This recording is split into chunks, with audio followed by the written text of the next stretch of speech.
mechanics, where the idea of objects are solid. In compared to Einstein's, that things were not so solid as we once believed, and that they're, in fact, everything is made of energy. Yes, and it's all connected. And quantum physics is a big part of this because it's created. Things happen outside of are non-local. In other words, a thought right here between you and I touch people around the world, even though they don't even realize it. They're not even listening, but it does something to the field, the consciousness field, that other people are connected to and participate in. So the world, I believe, is seriously proving to be a kind of dream machine that responds to our attitudes, thoughts, and actions. And I call it the miracle universe. It's really all designed to be a spiritual place of miracles that we can discover. And I don't want to get airy-fairy with this. This is a down-to-earth discovery that we're making, and I challenge anyone when we get to this, the third step or insight in consciousness, that you can prove to yourself a personal science of your own lives and future, that the world, there's a certain karma that operates in the world that we can get in alignment with, that makes everything go easier and accelerates our path into the spiritual. So let's just talk about that for a moment. Okay, the third step, we've got this historical perspective. We understand karma. We glimpse synchronicity. We want it to go faster. We've stepped back and realized that we are participating in this change from the old material world to a more spiritually conscious world and culture. And now we begin to have enough mindfulness to look at patterns in our own behavior and others, and what happens when we have a certain pattern of behavior. So what I believe we're discovering is that the operating principle for spirituality in this world is service. Now, what I mean by service is always thinking about the best interest of all the people in our lives that we deal with. Now, what we're really doing is asking, okay, what can I say to this person to be a synchronicity for them, to give them something that I know or something about my experience that will be a synchronicity. And I go, oh my God, my life's changed. That's what I mean by service. Now, you can make a business in this model, you can a charity in this model, and you just live your personal life according to this model. But if you think of only one thing in the interaction with another person, that is being of this kind of service, being a synchronicity. And what you give up is all the stuff in the old world, and this is a whole set of habits. All the control dramas that you have. We'll get to that a little later. But the manipulations in our interactions with others, the games we play. We want to look good. We want to be the smartest one. We want to sell somebody something that they may not need. Whatever the manipulation is, that has to be let go and do something very, very simple. Just be asking yourself, okay, what can I do? What do I know that can be a synchronicity for this other person? And guess what? If we ask that question, it'll come to us. We've all experienced times when we have said, just say something to somebody out of the blue, and we go, well, why did I say that? Why did that come up for me to give a total stranger, whatever? And it always leads to a conversation, though, when we follow that impulse. Because we're given the means and the methods to be a synchronicity and be of true service to everyone that crosses our path in life. So it's kind of like being a conscious, willing participant. That's right. And throwing ourselves back in over and over again. That's right. And there's a lot that comes with that we'll talk about in a few of the other insights, which is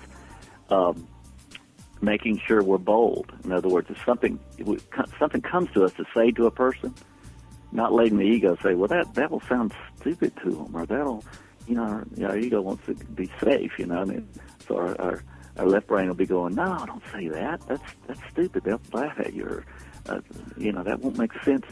Whatever. But go ahead and be bold. I mean, what's the worst that can happen? The person goes, oh, I don't want to talk to you anymore, and runs away. Well, so what? You've done your job. You tried to say it. So how would you describe that? Would that be kind of like an impulse based on inspiration?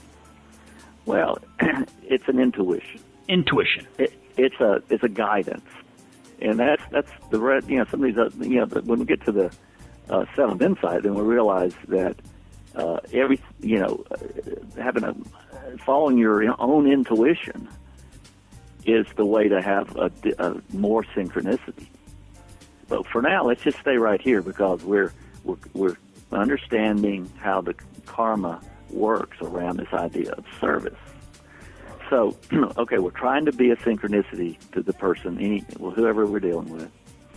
And so, what does that get us? Here's the karmic response. When that's our chief motivation, not fame, fortune, or recognition, or anything else, just being of service to this other person, trying to think of how to be a synchronicity, what happens is that the universe has a karmic response to that good behavior. And you know what it is? We draw into our own lives people that act that same way. Think about that. So instead of drawing all these people that want to steal from you or manipulate you or whatever, you begin to draw people into your life that are trying to be a synchronicity for you. So what do you have? You have more synchronicities. You have more of this synchronistic flow that we're looking for. Now, I would challenge everybody who's listening to this to try it. Try it for 15 days. And if you can't prove to yourself that it works, then I would say that you're not really doing it well enough. I think anyone who sticks with that, now it'll take a while for your karma to change. In other words, there's a little bit of a lag. You might become a good person, and you'll still draw a few people that you'll recognize as being, guess what? A manipulator in exactly the way that you used to manipulate for a while. But then, if you stick with your guns, all of a sudden it shifts, and you start to bring in people pure of heart trying to help you. Yeah, and even that, if you started to move on a spiritual path and seeing another manipulator come into your life, basing and staying there and learning from what you can learn from, not in an emotional way, but in a very interested way. Saying, oh my God, I can see things where I couldn't see before. Yes. And taking advantage and learning from those experiences as well along the way. Maybe that's synchronicity as well. Yeah. Well, it will be, because you're practicing on those people. If you can, the scriptures in several religions say, if you're honorable over little, you'll be given much. Now that certainly is right about money. If you're honorable over the way you deal with your money, but also your time, your flow, everything. If you're honorable over a little bit of synchronicity that you can give people, that will be increased, and you'll be more effective, and other people come into your life to just when you need them to open a door, to solve a problem. Now, here's the thing: if we don't do this, then that means that we are staying in that old material world that is crashing. So if you want to stay over there, that's fine. But the whole world is designed to move us into a spiritual world. Because think about this karma. If you're trying to be of service, people come into your life who are of service. Whole new, attraction for good people around your life. If you don't, if you are still manipulating, still have a job that you think won't work unless you have to manipulate people into buying things, what happens is that then you'll start to see in your life people act that same way toward you. Now, that's not punishment.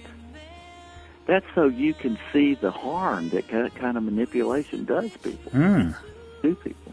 So it's all built around a positive design so that we see the error of our ways and we are reinforced to be people of service in the world. So and think of this history, step back to our longer now again, because that's involved in this whole consciousness of this third insight. Once you get the third insight, you have the synchronicity, you still have the longer now, and you'll be realize and start to get proof that, hey, we are stepping into this different way of activation into this miracle universe, and that's how we'll build this new spiritual culture, one person at a time.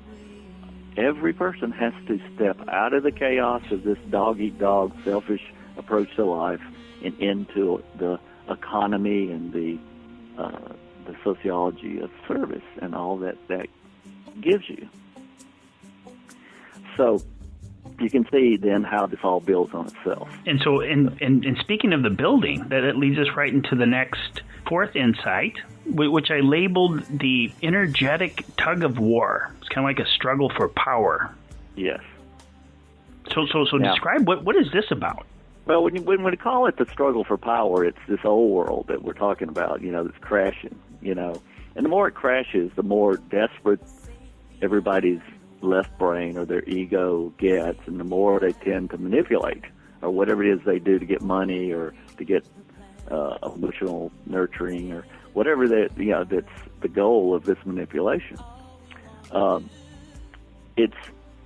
In a sense, if you're not connected spiritually, and this is an important thing, we get weak and fearful.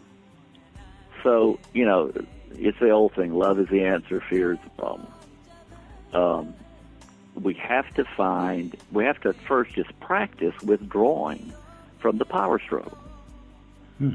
And so this is this fourth, what knocks us out of it. We're being of service and starting to see everybody being attracted. We're attracting people being of service to us.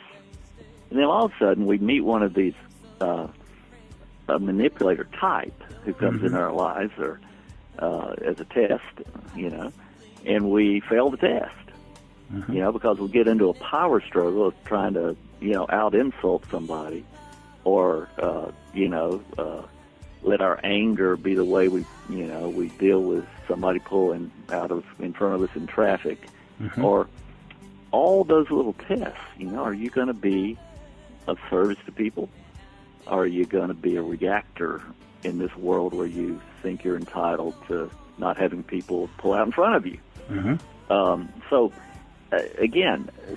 remember, this builds on itself. So we're trying to perfect this being of service as a new and having good karma rather than bad. We get tests about whether we can stay of service in a loving way. Now, here's why that's important. We live in a world where everybody has a scam, more and more. If you look, just say politics, let's just take the U.S. This happens everywhere. The U.S. political election was just a abhorrent jumble of lies that just turned so many people off. It was anyone who kept informed about both sides and fact check for themselves, not listen to a biased fact checker. They realized that both sides were lying so dramatically in ways that had never been tried in politics before. We used to have